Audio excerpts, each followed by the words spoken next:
And she goes, I know exactly what's going on. I talked to Naomi. Don't worry. We're going to get you out of there. And immediately I felt this sense of relief, but also like guilt at the same time. Relief because I knew that my life was in shambles. And now that somebody knew also, now they could help me.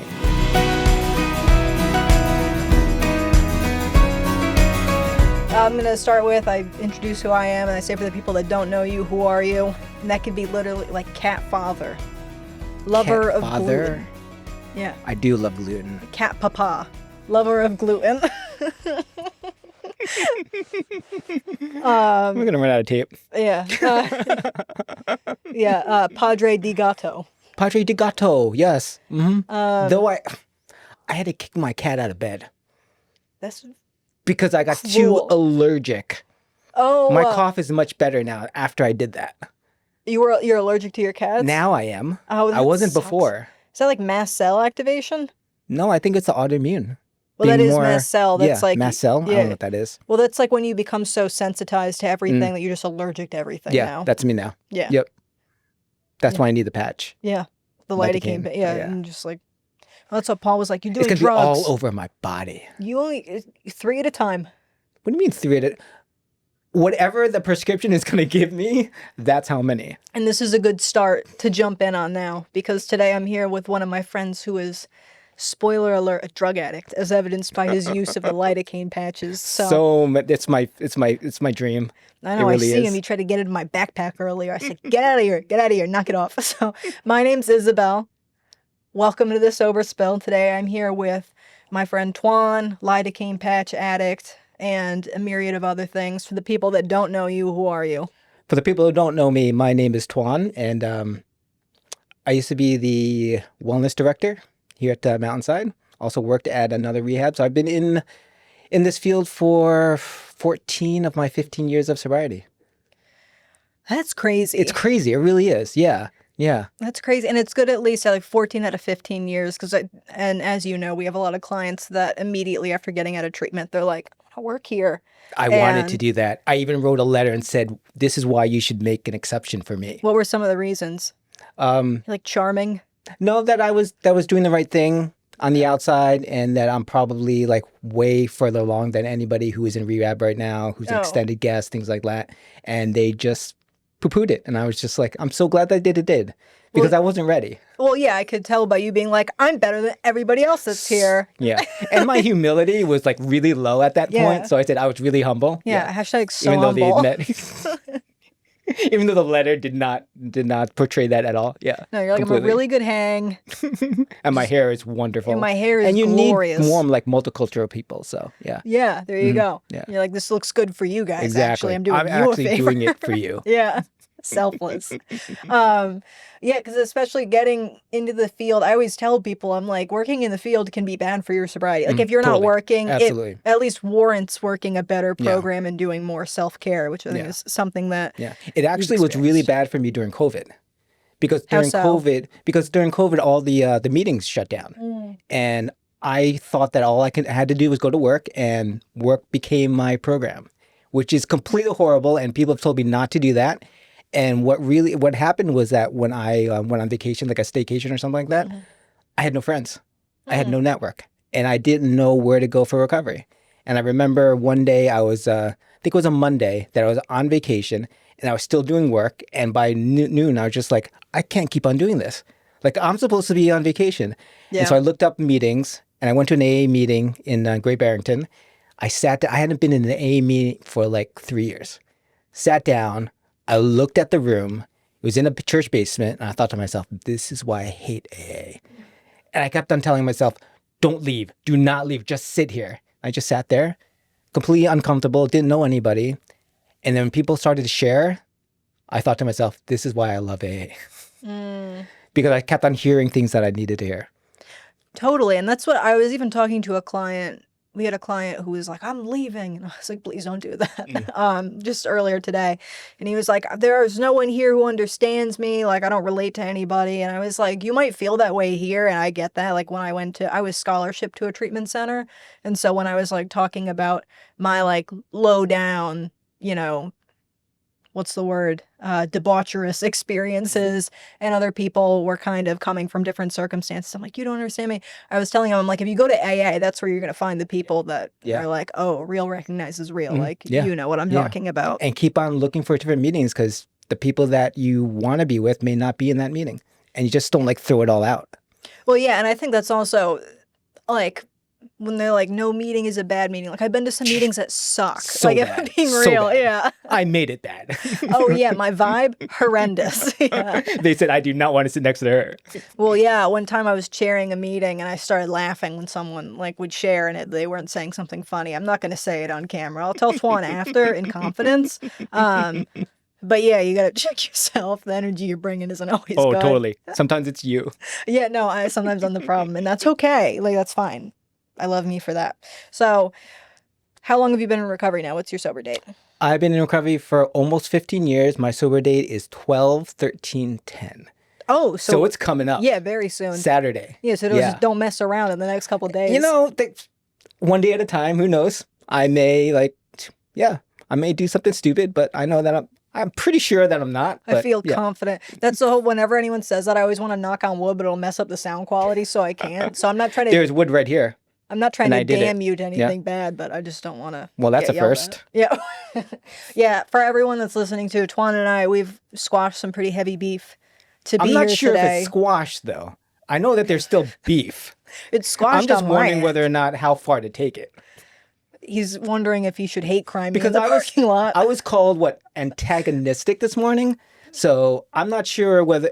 I think you got the word antagonistic wrong. I think you wanted the word mentor. What are you mentoring me in? I said you were an enemy of the state.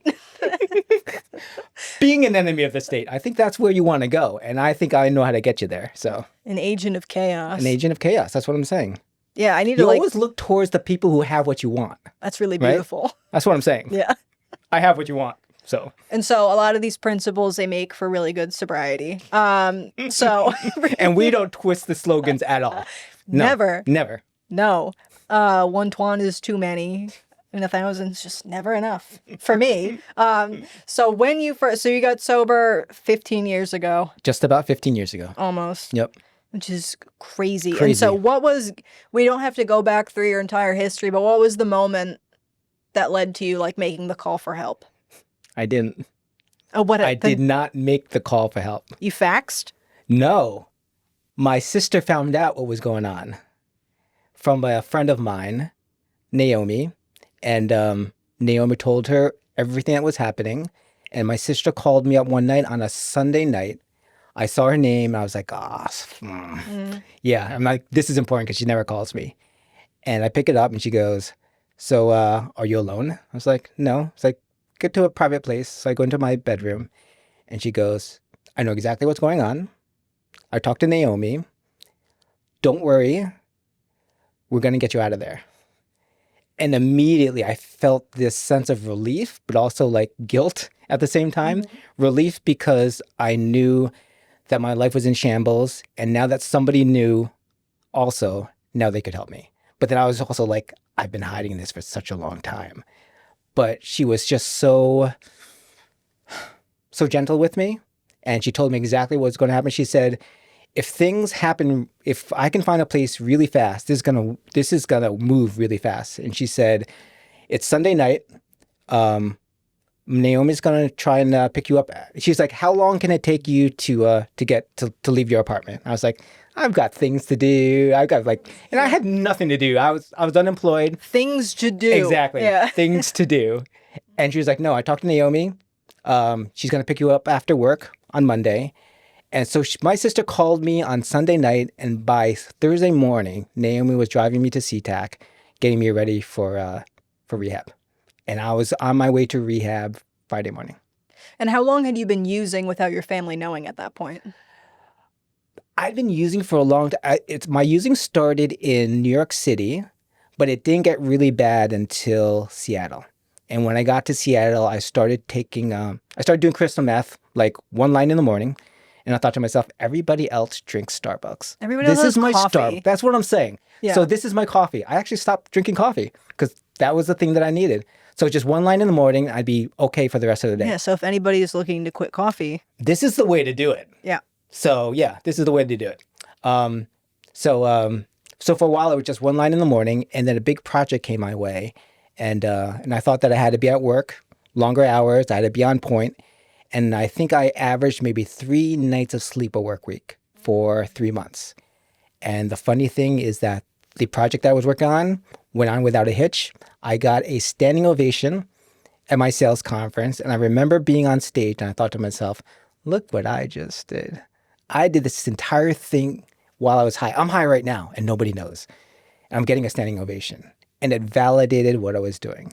And I thought to myself, if this is what happened by just doing crystal meth just a little bit, imagine what I could do what would happen to me if I did this even more.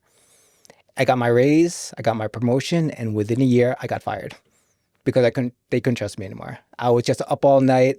When I actually went to sleep, I was late at work and I would do that walk of shame. I remember somebody saying to me one morning, Thuan, you're a really good worker when you're here. And I was just like, oh, it was a dagger in my heart. I was just like, yeah, there's times when I can't even live up to my own expectations. And that's what really hurt. And so you just started missing work basically as your use kept missing work, yeah. Eventually got fired. And one of the hardest things for me while I was not working was that at around 7 in the morning, if I was probably still awake, I would hear people getting into the shower. They'd be getting ready for work. I'd hear the birds starting to sing. People jogging. I was like, I used to do this and now I'm not. Yeah, just not a part of life anymore. No, it's not a part of my life anymore. And what the hell am I doing? Yeah. And I honestly thought I was going to die. I was just wasting away and there was no way that I could get out of it. And that's when I got my sister's phone call, it was just like a sense of relief that finally, like, someone can help me. I wasn't going to tell them myself, but if you found out, all right, I'm on board. Let's do this. Oh, no. And here's the thing, too. Like, I didn't think that I had a problem, but my life was in shambles. And I thought that maybe I will blame it on addiction because now it's a thing. But in my mind, it wasn't a thing. So I'm gonna blame it on addiction, but maybe my family can get me back on my feet with my financial help and stuff like that. So that was my end game. Get my family off my back about this drug thing, and then have them help me with my life. I love that's such an addict's mentality. Oh, totally. I've done that too, Completely. where I've like gone home, been rescued out of some place because like they want me to get sober. I don't want to get sober, but I don't want to be homeless anymore or something. Yeah, it's always just that. Yeah, how can you help me for on the things that I need help for? Yeah, and I will determine what I need help for. Yeah, and it's not the addiction. I'm in charge. Exactly. Yeah, because that's always. I'm in this rehab right now, but I'm in charge. Oh my God! Yeah, totally. Yeah, making demands. It's like Captain Phillips. I'm the captain now. Give me my phone. And so you went to treatment. You did an extended stay. 21 days. Only 21 days? Only 21 days. Oh, my family couldn't. No, I knew that there were extended people who had been there for a long time. And when I was out, I was just like... Oh, that's when you were like, they suck, I'm better. Suck. Yeah. I'm so much better than them. I should get a job here. Got it. Yeah. Okay. It's all coming together now. That makes it even crazier that you said that. Yeah. Oh, absolutely. Yeah. Yeah. Yeah. I had no basis on anything except my ego. Yeah, like just trust my vibe. Oh, yeah. Yeah. Don't you know who I am? Yeah. 21 days. Did you see how far I advanced in 21 days? Nobody has ever done that. Like, I didn't even think I had an addiction problem, and now look at me. Well, I've seen the way that you talk about, does anyone remember that Panera lemonade that was killing people because it had too much caffeine? Thuan came into my office and was like, I want that damn lemonade. So because my meth heart, I think you got a problem. Was training. Was training for this moment. Yeah, it was all building I never got up a chance. to the lemonade. Yeah, totally. Yeah. Yeah. If anybody could survive that, it would be me. Yeah. And that what a great way to prove nothing, to try it. Everyone's like, wow, he's so brave. Are you making fun of my ego now? Because I know that you've made fun of a lot of things. Okay. But this is the first time the ego, and it kind of hurts. Well, I've got to go. I've got to hit all the bases until I get a well-rounded idea of where to aim my energies. And so when did you start working at Mountainside? How long had you been sober? I've been sober for almost 15 years. I worked at the other place for about 7. Oh, wow. Yeah. I didn't know that. Yeah. I thought I was going to be at the other place for like forever. And then at one point, I realized that they weren't going to promote me anymore. And I felt that I was really good at what I did, which was 12-step coach. And they didn't want to move me. They didn't want to move me up. And I was just like, am I going to be a 12-step coach for the rest of my life? Like 1, 2, 3, 1, 2, 3, all over and all over. And I actually got into a depression, and I was just like, I can't do this anymore. And I started looking for other places to work, and I thought that I'd pigeonholed myself into like 12-step work, and there was nowhere that I could go. And I thought to myself, you know what? I've been here for 7 years. I can stay for another 7 because the clients still love me, but there was a part of me that just hated coming to work and that it was too easy. And I remember going to Pat McCarthy's house one day, really early for a football game. Told him what was going on, and he goes, well, at Mountainside, there's this position that I'm doing, recovery support clinician. And he says, they're hiring, why don't you try it? So I went into to an interview, rocked 2 interviews, and I was like, I'm totally getting this job. And then they asked me for a third one. And I remember going to the third interview, and at the end they go, so do you have any questions for us? And I was like, yeah, am I still like interviewing for the RSC position? And they're like, no, you don't qualify for it anymore. We changed the requirements for it. But there's a position in wellness that we think you'd be really good at. And I was like, same terms as the other one? She goes, same terms. And I was like, all right, I'll do that. And I think what not a lot of people know is that I was hired as adventure-based counseling wellness person, and it's just taking people on hikes, doing like CIAs and stuff like that.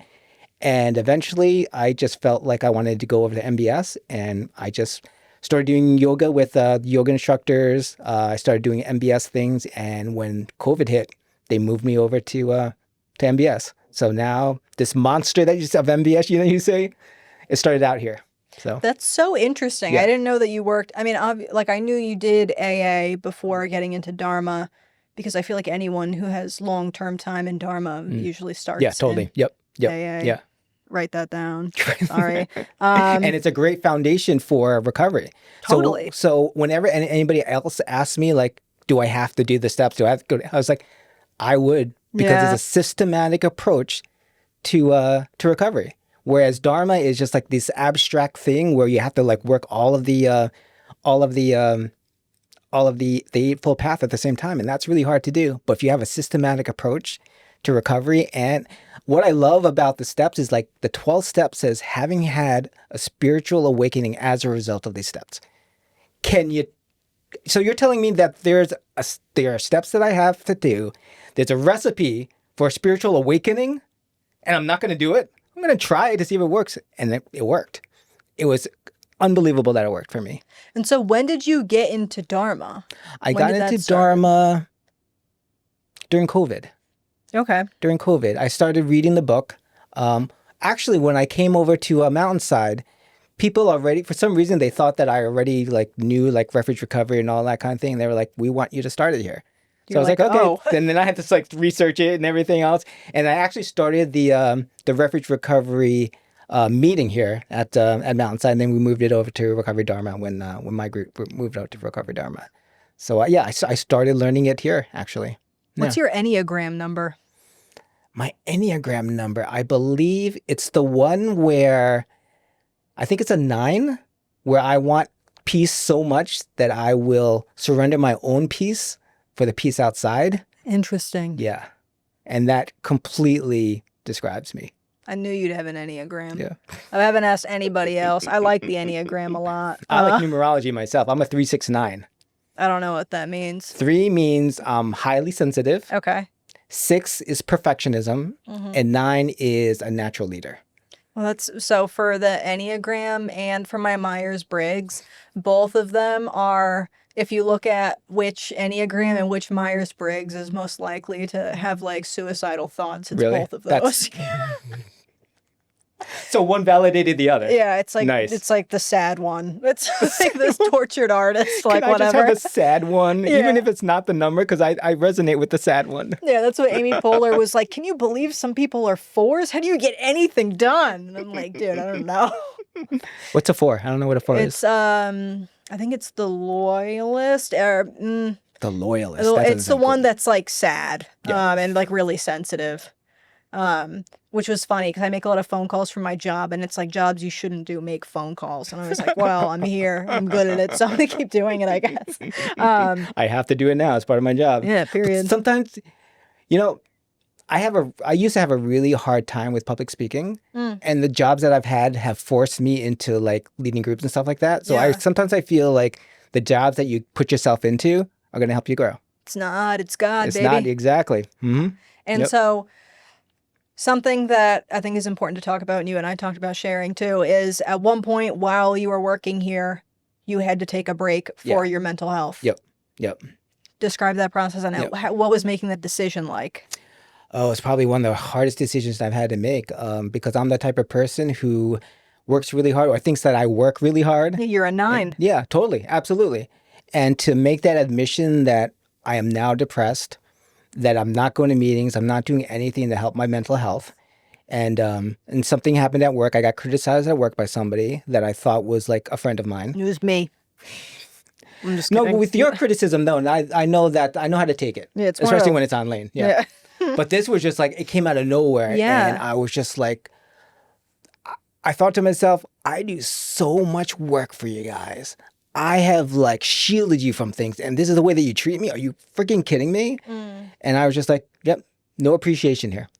So I remember talking to my manager, and then one morning I thought about all the things that I had to do. I just texted him, I can't come into work. I think I have to take some time off.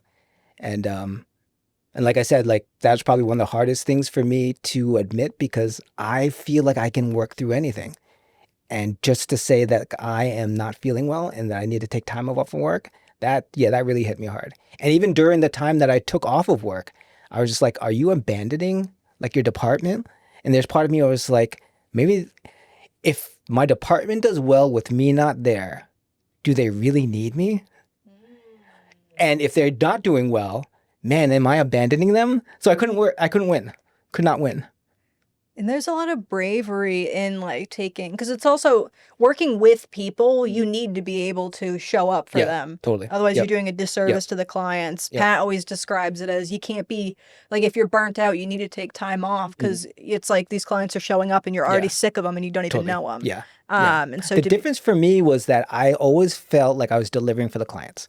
I felt myself when I was in the clients. When I left the group though, I was all resentful and pissed off at my staff. Yeah.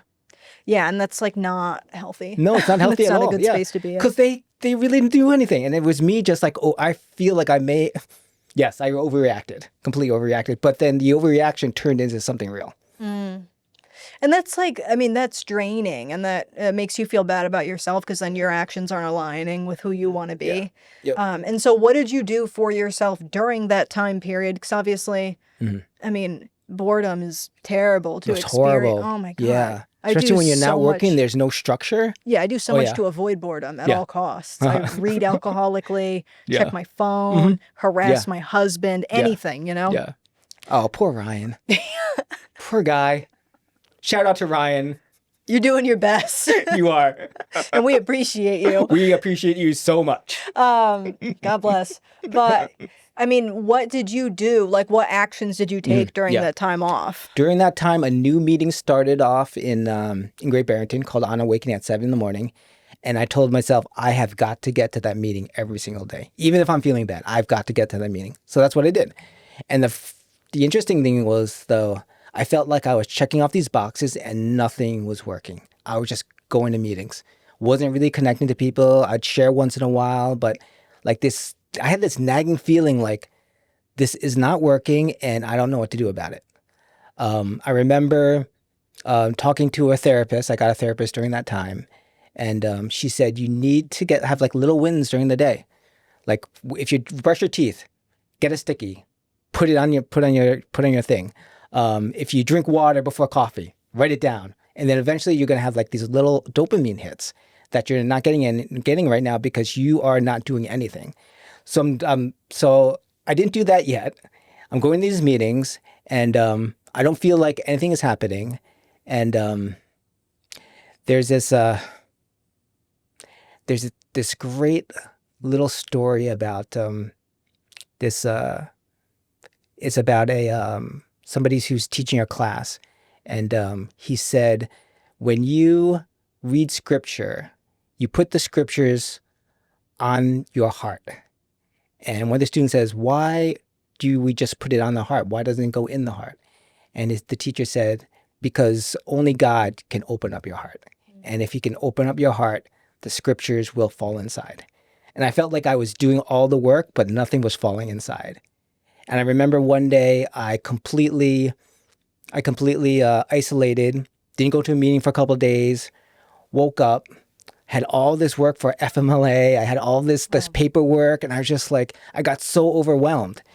I moved from my bed to the couch, went to the couch, and I had this thought, and it was just like, I am so tired of being sad. Mm. And all of a sudden, I was just like, I think I got a little dopamine hit, because it was just like, wait, I don't have to be sad. And I immediately felt better. And that's when I realized what everybody has been saying, like, thoughts become things. If you start thinking positively, like, your body will respond to it. And that's what happened. Like, I started to feel like, okay, I can get out of this. I didn't go to a meeting that day, but the next morning I went to a Dharma meeting. I sat down. I watched everybody walking in. I was just like, I am so glad that I'm here. These are all of my friends. And I remember sharing that morning, and people were like, we were really worried about you. And we are so glad that you're back. And I was just like, I'm so glad to be here because I feel safe. And that was the beginning of my getting better. Yeah, I mean, words and our thoughts really do have power, but it's definitely, like, I think it's important to also acknowledge how hard it can be to, like, change that thought. Because it's totally. When you're, like you said, you're doing all this stuff, it's not working, and you feel, I'm assuming, pretty hopeless, I think. Pretty hopeless, point. Absolutely, yep. Yeah, it's like, where do I go from here? Yeah. And especially with a long history of addiction, you can kind of reprove to your, where it's like, I always end up at some bottom. Yeah. Like, no matter what I do, no matter where life takes me, external circumstances, I end up at the bottom. It felt like when I was in bed, when I was on the couch, it felt like I was still using. Because it was just like, you're not doing anything. Like, you're tired. Like, this is what you used to be when you're hungover and when you, like, ran out of meth, and this feels like you're active right now. And that felt really bad. Yeah, that feels shitty when your behaviors are matched. Yeah, when you're not. And it's like almost sometimes you can feel that thing in you that's like it needs something external too. Totally. Even if it's not like wanting to get high, but just like yearning and not feeling whole. Yeah. Yeah. And one of the things that I would convince myself to do was I have to get outside. I have to go for walks. And that really helped me too. Just like going for walks, writing a list of things that I wanted to do that day, hitting at least one meeting a day. And by the end of the time that I was on leave, I averaged like 8 meetings a week.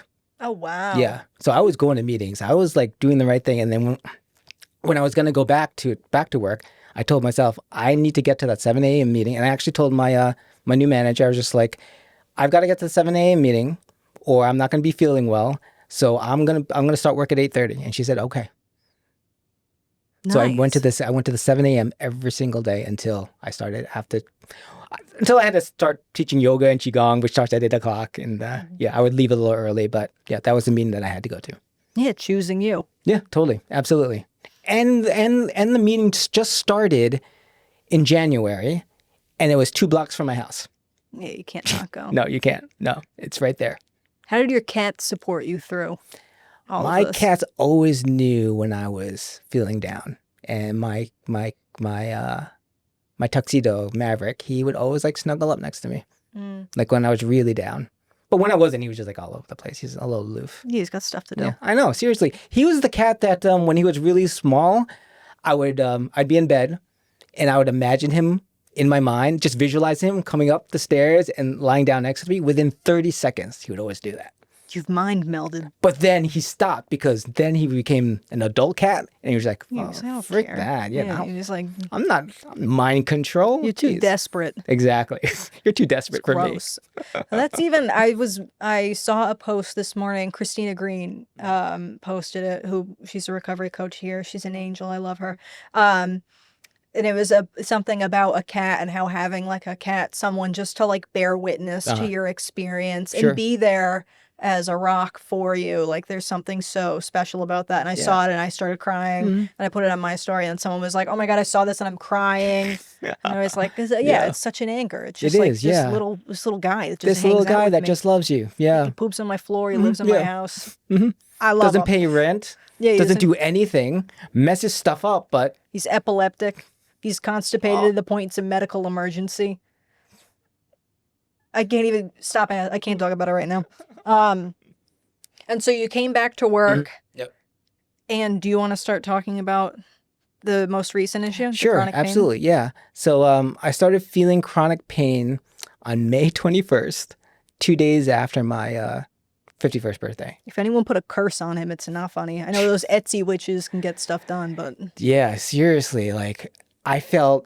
It wasn't body aches. It was body pain. I felt my entire body was on fire. And this happened around midnight. And I was like, what am I going to do? Like, for the next couple hours, it's like, okay, I need to go to the hospital. There's no way I can get there. And so I'm thinking to myself, when is the earliest I can text anybody? So I'm thinking like 6 o'clock. Okay. So I didn't sleep all night. I text 4 people at 6 o'clock. My friend Marianne answers the text and I go, I'm okay, but I need to get to the emergency room. Can you pick me up? And she picked me up, went there, went to see the doctors. They couldn't figure out what was wrong. They tried to give me some painkillers and they didn't work at all. And then they finally gave me liquid morphine. And I was just like, chef's kiss. Oh, yeah, finally. Because for the 6 hours, no relief at all. Yeah. And morphine's not my thing, but you know what?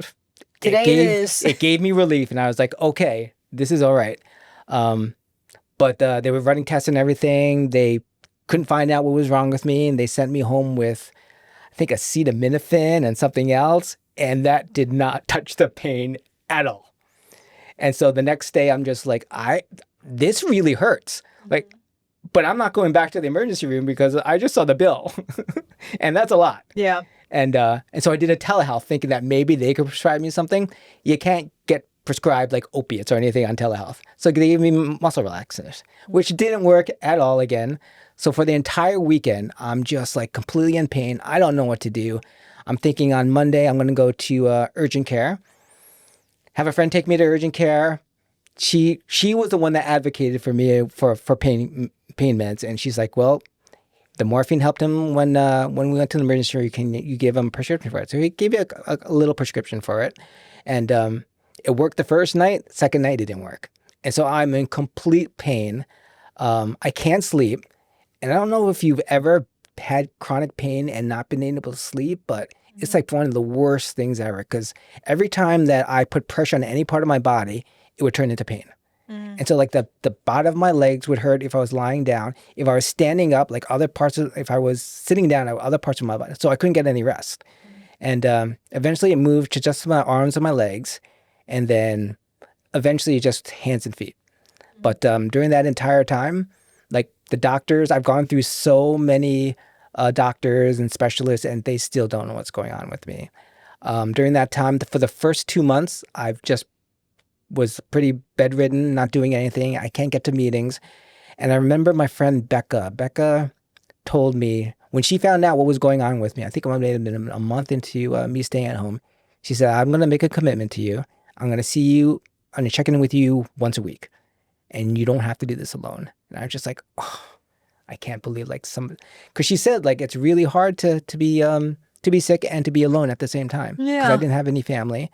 And she stopped in every single week to help me. My friends and my network really came through for me. And it was just amazing how everybody just like rallied behind me. And people called me, people texted me, people went to the store to pick things up for me. One woman was just like, I know what's going on with you. I'm coming over. I'm buying snacks. What do you want? And how can you say no to that? If someone's like, I'm going to buy you snacks and I'm just going to come over. Yeah. So it was really nice, but the worst part of it was like the chronic pain would not go away. The medication they were giving me wasn't helping, and I remember trying to see a specialist. Like the first specialist they tried to get me to see, there was a 2-month waiting period. So my MFLA only lasts 3 months. So I'm thinking there's no way I'm going to get better until I get home. So I tried to find somebody else. I found somebody else to see, and he saw me maybe within a month and a half. I go through the entire intake with him, and at the end he goes, well, I don't think it's lupus. I don't think it's this. I don't think it's autoimmune. It's not MS. He goes through all of these things that it's not, and he goes, but I don't know what it is. And it's a mystery to me. I'm like, you've got to be free. Because I put so much hope into seeing the specialist so that he would find out what was wrong with me and then I would get better. It's devastating after that. Completely devastating when they say, I don't know what's going on with you. I went home and I just like, I lost it. I was just like, what am I going to do? I'm in pain. He didn't even give me any kind of pain meds or anything. We're not managing my pain well. And my primary just kept on saying, every time I asked about managing pain, she said, well, given your history, like we don't want to go there. Let's just work on what it is, and we'll try to treat that. And I just wanted to yell at her. I was just like, but we don't know what it is. Can we just deal with the pain? And I wish I just had a conversation with her, being like, I'm 14 years sober. I know like when I'm going off the rails. Can we just like find something that works for me? And if I feel like I'm getting high, I'll let you know. Never had that conversation, and she didn't want to have it. And so after not seeing the specialist, I finally told myself, I need to start living life again. Maybe this is my new normal. Maybe I have to just deal with this pain. And started going to meetings again, started doing like meditations again. And I remember one day Becca came over and she asked me how I was. And I was like, I'm feeling really bad. The medication that I'm taking is making me nauseous. I can't eat anything. But if I don't take the medication, I'm going to be in so much pain. And it's like, what do I want to feel? And that was the first time that I cried. During the entire time, I hadn't cried. That's crazy. Yeah, it's crazy. And she's like, just cry. It's okay. Like, you have to release this. And then she said, well, who's your favorite spiritual teacher? And I was like, Neil Donald Walsh. And she goes, maybe you can have a one-on-one with him. I'm like, I don't think he's going to take me, but I do have AI. So go online and I go, what would Neil Donald Walsh say about chronic pain? And it said, when you're experiencing any kind of pain, it's because there's a misalignment between mind, body, and spirit. So I dove a little deeper and I said, so how do I align mind, body, and spirit? Mind, meditation, journal, keep your thoughts positive, affirmations. Body, move the body, do some qigong, walk outside. And for me, the chronic pain was so bad that I couldn't go out and walk. I couldn't do things like that. And then it said, the soul, this is what really got me. It said, the soul uses pain for its own agenda. And so it has nothing to do with the body. And I've been trying to treat the body. And it said that if you can find out what the purpose of the soul agenda is, then you can figure it out. So I didn't know what the soul's agenda was, but I know that the soul's primary purpose is to grow, is to heal, and is to teach. So whenever I felt the pain, I kept on saying to myself, there's pain in my body, but I am still okay. There's pain in my body, and I am still okay. And it gave me enough space so that I didn't immediately, I felt the pain, but I didn't respond to it negatively. And then it started to turn from, I am feeling this pain, but I'm still okay. And then it moved to, I feel this pain, and I know that the soul is using it for growth and for healing. And then it kept on morphing. Then the last thing that I said, I have no idea why I said it, but I said, I feel this pain, and thank you for choosing me. And I was like, why the hell did I say choosing me? And I thought about it for a little. I was like, okay, you know what? I do know that I'm strong enough to get through this. And when I get through this, I can teach this. I can teach other people how to get through chronic pain. and still stay sober. And so after a while, it was just like, okay, this is the meaning of why I'm still sick. Oh, because I haven't done all the things. So some of the things that I learned from this was that I cannot be self-sufficient all the time, that I actually have to ask for help. And I have to accept help when it's given me. Another thing that I learned was that during this time, I just needed to reach out. I need to do all these things. And then a crazy thing happened. So I was supposed to come back to Mountainside after 3 months. And I knew that I wasn't going to be able to because the pain was still there. So after 3 months, you can still be on MFLA, or you can still not come into work if Mountainside will, if you work with Mountainside and you come up with a plan. So I'm texting back, I'm emailing back and forth with HR, and I finally realized that I can't come back. And they said that I could come back as a per diem, and that there was a remote position available. And so I'm emailing my primary care physician, says I need a letter to return to work. It's just going to be a remote position, so I think I can do it. And she didn't give me the letter. And I was so pissed off that she didn't give me the letter. I was like, there's so much riding on this. Not only going back to work and making some money, but like I was looking for like state benefits, government benefits, and all those things. And this one letter would have helped me do this. And she didn't give me the letter. And like so then, she refused to, or she just didn't get around to her email? I feel like I may have been so aggressive doing it that she got pissed off at me. And so she didn't write me the letter. That's the story that I'm telling. And the funny thing is I lost my insurance, and all my providers were in Connecticut. So I had to move them all the way to Massachusetts because now I'm on Mass Health. I didn't get the letter, moved all of my providers to Mass Health. The same day that I emailed Mountainside my resignation for health reasons because I didn't get the letter back, I saw my new primary for the first time. He looks at my gabapentin and goes, your gabapentin dosage is really low. Why don't we bump that up a little bit? And he doubled it. Doubled the dose. And I'm like, all right, I have no idea like if this is going to work or not. It hasn't been working this entire time. I meet a friend of mine who we're thinking about like opening a business together. Within 24 hours, all those things happening, I started feeling better.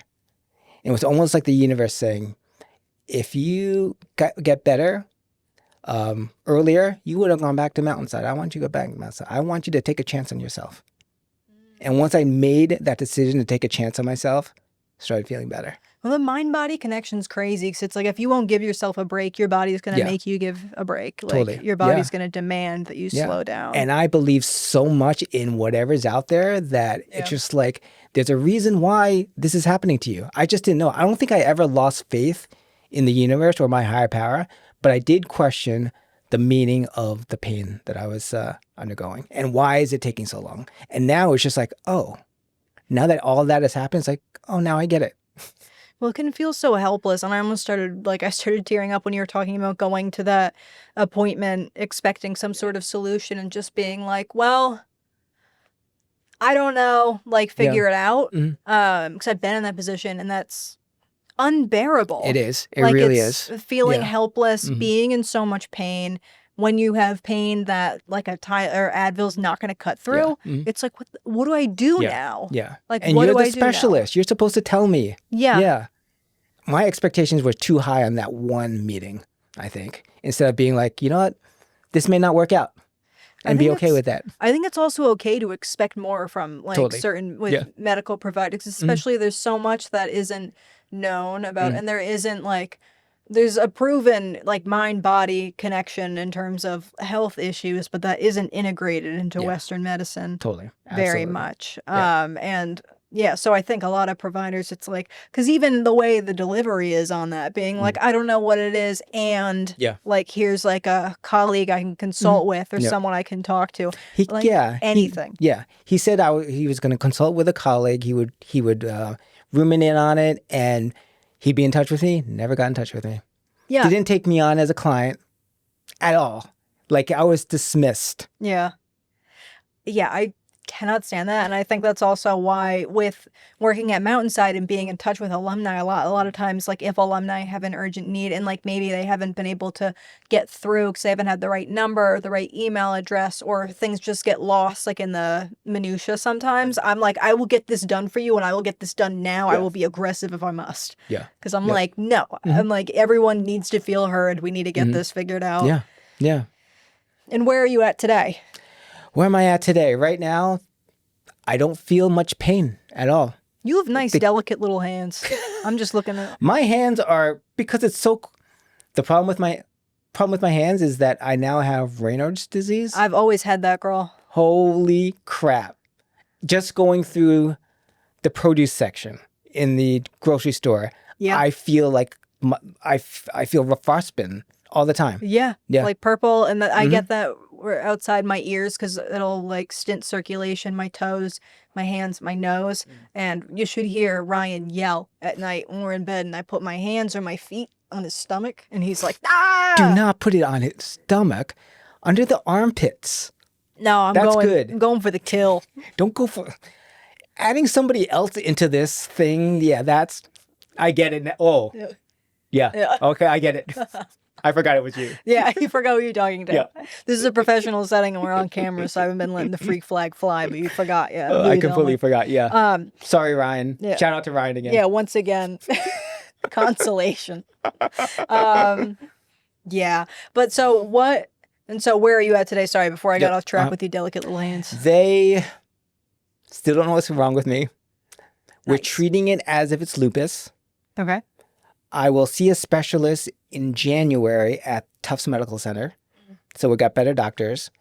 But right now, the gabapentin's working, managing the pain well, and finally I feel like I can just live life again, which is amazing. When people saw me at meetings after the gabapentin started working, they were like, thank goodness. Like, you look like you were feral. I was like, I felt feral. Like, I would walk into the community center where there's a therapy pool, and I'd be like the slowest person. I'd be like shuffling my feet, and people would look at me and go, "Are you okay?" And I was like, "Oh, damn! Like I can't hide this." And when the gabapentin started working, I remember walking into the Big Y, and I just noticed I was walking like I regularly walked, and I was like, "I'm not in pain. Like, what is going on? Like, this is whatever I'm taking right now. It's a miracle." Because I feel like I'm my normal self now.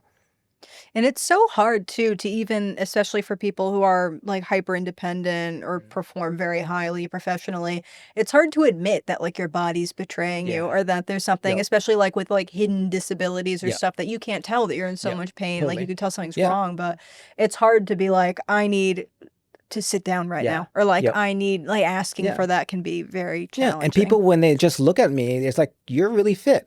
You look young, you look like you're in good shape, and I'm just not acting it. Yeah. And it's just weird to be like, yeah, I feel and look like I'm okay, but I'm not. Yeah. I'd go to like a new doctor. They would look, the front desk would look at my ID and they go, "Oh, you're looking great. You lost some weight." And like, I might look great, but I'm not feeling great. Yeah. I lost 15 pounds. Yeah. I'm dead in the eyes. Yeah. And I haven't gained it back. Yeah. Like, I know Ozempic's trendy right now, but that's not what this is. This is sadness. No gluten. There's no gluten. This is no sugar. Anything that causes inflammation, I can't have. Yeah, drop recommendations for good gluten-free products in the comments. The best one that I've found, even though it's not gluten-free, sourdough bread. Because it's gentler. The with fermentation process is a little longer. And so it eats away a lot of the gluten. Yeah. And I'm not so sensitive that it bothers me. But now I can have like sandwiches. God bless. I can have a burger with sourdough. For fermented products, I'm a kimchi girl. Kimchi's great. Yeah. Love kimchi. Yep. That's my method of getting my fermented products in. Anything pickled, I'm good with. I love a pickle too. No. Then my tummy hurts. No. German salads. I like German salads. And so also Thuan, back on track. Forget the snack Rex. German salads. Ignore that. He likes ham salad. I'm outing him right now. Oh my God. I cannot have ham salad. I haven't found a good ham salad. Thank God. There is something wrong with my taste buds too. The first time that I tried a store-bought ham salad, I had to throw it out because it was disgusting. I don't think that's something wrong with your taste buds. I think you're something- waking up. No, there's something wrong with my taste buds. It's a lupus thing. Like your taste buds, I can't drink seltzer. Oh, that's It's disgusting. For the first 2 months, I couldn't drink water because they're all like chalky and metallic. What'd you drink? I didn't. I became so... More like Gatorade, boy. Gatorade. I can't drink Gatorade either because of the sugar. Oh, sugar-free Gatorade. That's disgusting. No, it's not. I've If you tried get it. a light No. blue sugar-free... She's lying to you. No. Talk about recommendations she should not be listening to. What? I'm attacked I in speak my the own truth. space. Okay, back on track. Tuan's got an exciting new endeavor. Yes, I do. A friend and I opened up a clinical wellness center in Winsted, Connecticut, and it's called the Zen Den. And what it does is it combines therapy and wellness. I have a friend who also got sick at around the same time I did, took FMLA, and she's a clinician, and we decided to collaborate and open up the Zen Den. Which is crazy. Because, I mean, following your heart feels stupid to say, but like following your passions, that feels like such a big choice. Yeah. Like opening up your own facility, but also it's such an asset. We always hear people talking about how there aren't enough ways to experience like Dharma meetings, spirituality related things, or just accessible yoga and Yeah. things like that because Yeah. people charge so much. Yeah, yeah. And so our center is based on a membership fee. So you pay the membership fee, and then every group that we have, you can go for free. So in the morning, I do something called mindfulness at sunrise, where we do a 30-minute qigong, 30-minute sitting med, and a 30-minute Dharma reading and share. She will do something called reset at sunset. And so after work, you can hop on over and she'll do a grounding exercise. You can process the day. And then when you're done, go on home and leave your work stuff at work and start your personal life. That And sounds it's so really, nice. It's really for people who want to get their Zen on, but they have to go to work too. Yeah. So we've got stuff before work, got stuff after work. And if you want something during the day, we have something called Midday Magic. And it'll be like a sound bath or a yoga class, something like that, where you can take time off from work for lunch, come over and spend it with us, and then come back to work. That's something that it's like in my ideal version of myself, that's something that I do and it'll make me better. But in practicality, I'm just not going to do it. I hear you. I hear you. And then I'm going to the be so ideal person sad. would do that. Yes. Yeah. Like in my my peak version of myself, that's something that I would pursue. And I love, imagining myself doing something like that. But I know realistically, I'm just going to. My calendar is full of things that I want to do and I don't. And then I just hit cancel every time. I'm like, hit the gym, cancel. Yeah. Yeah. I'm like, I'm busy. I'm busy, but what I'm busy doing is laying in the dark and I'm listening to Mitski. I'm doing this. I'm in a rabbit hole of social media right now. I cannot be bothered. Yeah, I just built a mansion in The Sims, and I gotta see where this goes. So I'm occupied, booked and busy. You can't just stop right there. No. Well, who's gonna live there? Exactly. No. What are the socio-political dynamics of that town? Like, there's a lot for me to pursue. There's so much. So much. Yeah, truly. Yeah. Are you kidding me? Yeah, so we're excited about it. And we love the community that we're in. Winsted, yeah. We've gotten so much support from the people around us. Like we went to a meeting with the economic development team and they're like, so when do you want your ribbon cutting to be? And we were like, ribbon cutting? We didn't even think about ribbon cutting. And they were like, what do you need? We'll help you. Well, I feel like Winsted's been trying to rebuild. They had the Great Flood in the 1950s. I've heard about the Great Flood, yeah. Yeah, I lived in Winsted when I first came up here to work here. And there was nothing, because there's no HOA, so it's you go on a walk and it's like nice house, beautiful old house, hoarding situation, nice house, off roads, no roads. The hoarder, that's our target market. Yeah, I could tell. That's the kind of, that's your target so market. So we know. Yeah, that's why you went to Winstead. We'll just walk by housing and go, that person. Say, are you busy? Not this one. We've got something for you to do. I need you. You're the missing piece. You're the missing piece, and we will come into your house and help you while you're at the Zen Den. And Winstead has Shah's Halal now, too, which is... Yes, I saw that. Is it good? I love a Shah's Halal, because it's like a good way to... You hit all your food groups. You get your starch, you get your protein, your fat, your vegetable. Are they gluten-free? I don't know, but you could, if you didn't get pita or rice. Oh, pita's the best, though. Yeah, pita's good. Rice is okay. Rice is fine. Yeah. Oh, yeah. Rice is fine. Yeah, so just don't get pita. Don't get... The hummus isn't awesome, which I'm a big, Love like, hummus I love so a much, hummus yeah. situation. Mhm. A little tahini. And I'd imagine that's good for, because tahini is like anti-inflammatory. Anti-inflammatory. Yeah. Okay. Good to know. Yeah. Good to know. That could be the missing piece. It could be. It could be the one. Maybe I can get off the gabapentin if I eat more tahini. Don't take that advice. I'm just saying. Okay, well. So don't listen to any of the nutrition advice we've offered. When we said that you could do meth to quit coffee. Also scratch that one. Scratch that one too. I actually, when I was active and I stopped using crystal meth, I was just drinking. I'm like, I'm sober. Yeah, period. I had no idea. Yeah, this is easy. No idea. Who cares? Yeah. I'm just not doing the hard stuff. Yeah, I'm just not looking in the mirror and I'm not confronting who I am, and that's fine. And that's fine. Yeah. That's what I want. Those are my goals in life. Yeah. Not to look at myself. Yeah, never. Never. Bag over my head. I've actually thrown away all my mirrors. So. Yeah. Well, it's because he's a vampire. That's why his hands are so cold. Don't say that. Don't say that out loud. Now it's on tape. Yeah, now it's on tape. So, and I just cursed, so. That's okay. We're allowed to do that. So if you're looking for any of Thuan's stuff, we'll link all of his socials below. Check out the Zen Den in Winstead. We'll also, do you have a website? We are free all December. Oh. So come and just hang out and do all the classes because we wanted you to know how it feels to do all these things. And just start following him around. Yeah. Just wait outside. Like, Thuan, it's me. Are you doing that thing again? Yeah. The gonging? Yeah. Yeah, it'll be really good. So that's if you need a hobby. There's that too. If you need one. Nobody really so does. Yeah, check it out. And thank you for coming on. Thank you for having me. This was fun. Yeah, this has been real. Yeah. It's been a delight. It's been real. It's been fun, but it hasn't been real fun. Yeah, it's been like mildly fun. I'll see you next week. Thanks for tuning in. I'll see you next week too. Thuan won't be here. And if he is, it's under duress and I need you to call the police. He won't leave me alone. I am going online. I'm gonna get a You're gonna go on Instagram Live? Something. You trash me? Every time that your podcast drops, I'm gonna do something online.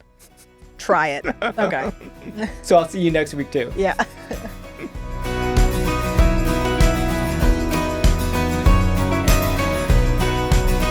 If you or a loved one is struggling with addiction, Mountainside can help. Call 860-365-6764 to speak with our caring treatment team.